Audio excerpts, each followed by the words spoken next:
Hey guys, welcome back to my channel. My name is Tasha, and if this is your first time catching me, then I want to let you know that God has put it on my heart to share my testimony with the world on how good He is and how He helped save my life. Okay, so my last video, I talked about the day that I was arrested. So in this video, I want to touch on when I got sentenced and what happened after that. So let's start with this. My first offer was 25 years. 25 years for my first offense at 30 years old. I wanted to pass out. I had to look behind me to see if the bailiff was there to catch me because that number was insane. Luckily, that didn't end up happening. My second offer was 10 years, 10 with an 85. And I fought that for a whole year. And I had no lawyer. I'm fighting this with a public defender only. So finally, they got me down to 5 with the 85%, which means that you have to do 85% of 5 years, which turned out to be like 4 years, 3 months, and some days that I was incarcerated. So, okay, so I got sentenced and I did most of my time while I'm being sentenced, I did all my time up until I went to Clinton. I did all my time at Salem County Correctional Facility in Woodstown, New Jersey, which I'm telling you, it was like a walk in the park compared to other jails that I've been to. I liked it there. I hate to glorify it, but it was comfortable. My 581 days that I spent there, almost 2 years, it was comfortable. I was there so long that I had my own cell. The COs would bring me in. They would bring me in treats, soda, different stuff, Chinese food. I had a good stay by the grace of God. This is only God. I actually, and I'm not too ashamed to say this, I wrote the warden a letter. Okay, and I got made fun of by all the COs because he sent it to every employee in the jail. He said that he had worked there for 18 years and no one had ever wrote him a letter. But in the letter, I thanked him how his structure, the way they ran the facility, was helping me, because it was. So I'm a firm believer in speaking your mind and letting people know if something is working. That way they can keep doing it or they can improve it. So I got made fun of for a while after that, but it's okay. I'll take it on the chin. I meant well, and hopefully that they're still running it the same way. We had I got a pizza party for us because we would have to clean our units every week, and if our unit was cleaner than the men's side, we would get points or whatever. So I'm like, all right, it was a springtime, and I'm like, let's clean really good, and hey, let's put it out there. Let's just see what's the worst they're going to tell us. No, let's see if we clean it really good. Everybody's doing good, no write-ups, no trouble. Let's see if they'll give us a pizza party. And lo and behold, they gave us a pizza party. So we're eating pizza while we're incarcerated. Come on, like, God is good. So I just wanted to share that with you guys. That was pretty cool. But I was just like, I felt good in there. I felt like I was really doing, like, I was okay. I was in jail, but I was like people would come to me for advice. I would give advice. I would help people to, read the Bible. We would go to church. I bring God into people's hearts in jail. Like, He put it in me. Maybe that's my purpose, and I don't even know it yet. Just saying that just now. Hey, but I'm losing track of what I'm talking about here. Okay, so I did most of my time in Salem County, and I got to Clinton in August. Clinton is the only females prison in New Jersey, Edna Mahan Correctional Facility. And when I got to Clinton, I was scared. I didn't know what to expect. I'd never been to prison before. I get there. It was like an hour and a half drive from Woodstown. And I get there and I go in, and I'll never forget. I walk in and one of the correctional officers said to me, "Oh, you're back again?" And I was like, oh my God.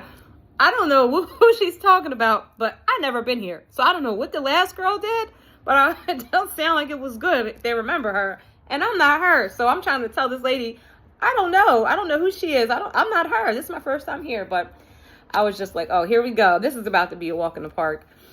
Not literally, but this is not about to be fun. Excuse me for what I just said. I'm still getting used to talking to myself on the camera, but I'm only real, so it is what it is. I make mistakes. Okay, so I'm in Clinton, and for the first 14 days, you go to a place called reception, and imagine reception being like a big gymnasium in a school. So it's huge. There's about 150 beds in there. It was hot. It was August. They had these huge fans going that weren't doing anything. They were just blowing hot air around. People were mean. People were moody. And obviously, rightfully so, they're in prison. But the first memory that I have going in there was my bunkie, the girl next to me. She had a cut. They call it a $150. She had a cut on her face from here to here. And I was like, oh my goodness, this is the real deal. This is what's about to be going on here. I had no idea, but little did I know it wasn't that bad. It wasn't, I would find out. The next memory I have was this lady, I'll just say her last name.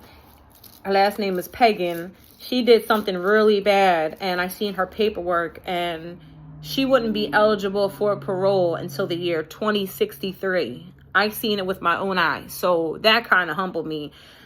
I only got to be here for a couple months, and this lady's got to be here for a couple decades. So that humbled me. She's there right now. She's probably never coming home, but she did some heinous stuff, so she deserves to be there. So Clinton, so I'm in the reception for about 2 weeks. That's when they categorize you to your crime, how long you're going to be there, so they figure out what area of the prison to put you in. So for the first 3 months, I went to the max unit to a building called Stowe 2 South. And I was up there with some people that are not coming home. And it was a humbling experience, and I was in there. I didn't want to make friends. I wanted to be nice, but I didn't want to make friends. I didn't want to get in any trouble. I just wanted to do my time and get out of there, because I know I've heard stories that people will try to keep you there longer. So I walk with my head down, even though I know I can hold my head high. It wasn't the time. There's a time and a place for everything, and that wasn't the place to, shine. It wasn't.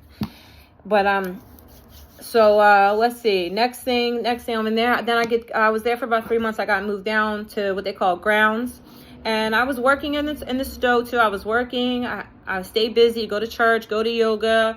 Just try to make your time go by as fast as you can. So I was in Clinton for a total of about 5 months. So I wasn't there very long, and then I went to what they call Bill Robinson. Bill Robinson was a nightmare. Bill Robinson. It was rough in Bill Robinson. There were no windows on the wall. They would wake us up middle of the night for fire drills in the freezing cold winter outside with sandals on. And we'd be out there for an hour or two until they clear us to go back in. It was a bad experience. Everybody was mean. I mean, I guess the circumstances, but God, you can at least be nice to people. But it's just like everybody had an attitude. It was rough. So I'm so grateful that I don't have to be there anymore. And I feel for people that have to experience that, because being mean is not gonna change the environment. It's not being mean is only gonna worsen the environment. Being mean is only gonna worsen the attitude. So just be kind to people. Just no matter where you're at, just try to be kind to people. You never know what somebody's going through, especially somebody that's in a place like that. We already deal with enough, but the staff, they were rough. They were ridiculously. They were into drama. They were into causing problems. It was just like the environment breeds that, though. So I guess it is what it is. I'm kind of getting sidetracked here, but so my prison stay overall was not too bad. Then I got to Garrett House in Camden, and that's when I really took off with it. Garrett House was great. It was on Cooper Street in Camden. The staff was great there. I was able to work. I was able to go to school, start my degree, which I didn't finish. I need to get back on it. I should have a degree in addictions counseling and human services.